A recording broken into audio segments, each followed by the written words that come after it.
Assalamualaikum warahmatullahi wabarakatuh. Dalam sejarah Islam tercatat, ada sosok yang sangat pemberani dalam memerangi kaum kafir. Dia adalah Abu Qudamah, pria yang disebut sangat mencintai jihad dan dikenal luas oleh umat muslim. Tapi sebelum berlanjut jangan lupa dukung channel kami. Alvin Nada Record.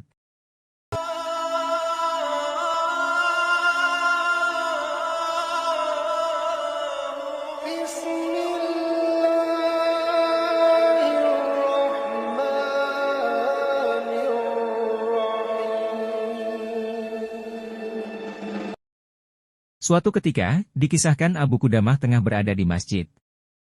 Di sana, Abu Qudamah mendapatkan banyak pertanyaan tentang jihad. Dengan penuh semangat, Abu Qudamah pun menceritakan pengalamannya saat berjihad di medan perang.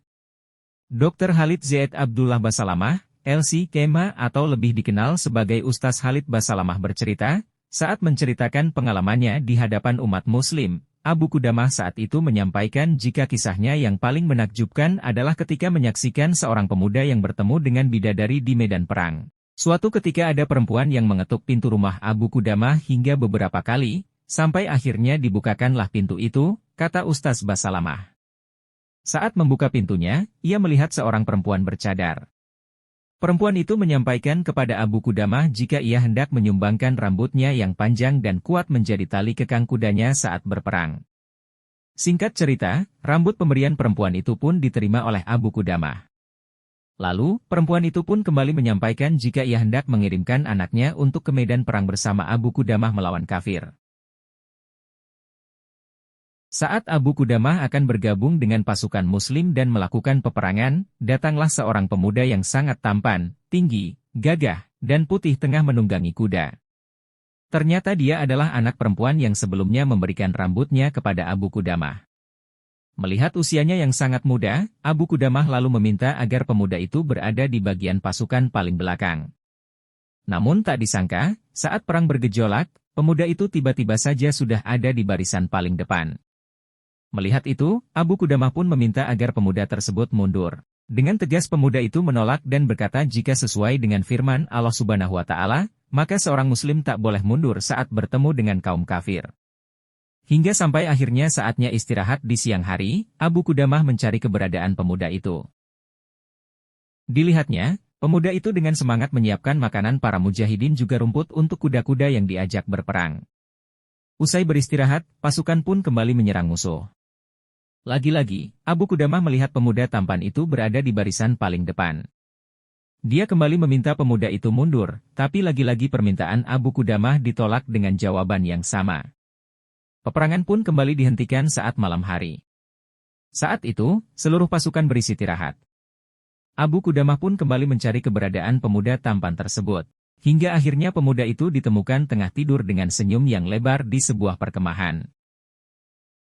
Ketika senyumnya mulai sedikit menghilang, maka Abu Qudamah membangunkan pemuda itu dan bertanya apa mimpi yang membuatnya sampai tersenyum begitu lebar. Lalu pemuda itu menjawab jika ia baru saja bermimpi masuk surga dan bertemu dengan perempuan yang amat sangat cantik. Dengan antusias pemuda itu bercerita kepada Abu Qudamah jika ia akan bertemu dengan perempuan cantik dalam mimpinya itu keesokan harinya. Abu Qudamah merasa sangat tersentuh dengan keteguhan hati pemuda tersebut yang begitu menikmati proses jihad. Keesokan harinya, perang kembali dimulai dan dimenangkan oleh umat muslimin. Abu Qudamah saat itu kembali mencari keberadaan pemuda tampan itu lagi. Ditemukanlah pemuda itu tergeletak dengan darah dan luka yang luar biasa bersama dengan jenazah dan tubuh muslimin yang gugur. Maka pemuda yang penuh dengan luka dan darah itu memanggil Abu Qudamah. Dia meminta agar Abu Qudamah menyampaikan pesannya untuk sang ibunda. Dia ingin Abu Qudamah menyampaikan pesan bahwa anak dari ibunya tersebut telah mati syahid. Sebelum menghembuskan nafas terakhirnya, pemuda tampan itu juga menyampaikan jika perempuan cantik dari surga yang ia temui dalam mimpi saat itu sedang berada di sampingnya. Perempuan secantik bidadari itu tengah menunggu ia untuk keluar dari jasadnya. Lalu meninggallah pria tampan tersebut di medan perang. Cintanya pada Islam yang begitu suci, turut mengantarkan pemuda itu pada jannah, Taman Firdaus yang disiapkan Allah untuk umatnya. Abu Qudamah kemudian menguburkan pria tersebut, terang Ustaz Basalamah. Abu Qudamah pun pulang dan langsung menyampaikan kabar tersebut kepada sang ibu pemuda tampan itu. Kemudian sang ibu mengucapkan rasa syukurnya dengan melakukan sujud syukur. Abu Qudamah pun kembali dibuat kagum dan menangis akan keteguhan luar biasa dari keluarga tersebut. Itulah kisah tentang pemuda bertemu dengan bidadari hingga akhirnya bertemu juga di hari kelak yaitu di surga. Jangan lewatkan cerita-cerita selanjutnya. Saya akhiri. Wassalamualaikum warahmatullahi wabarakatuh.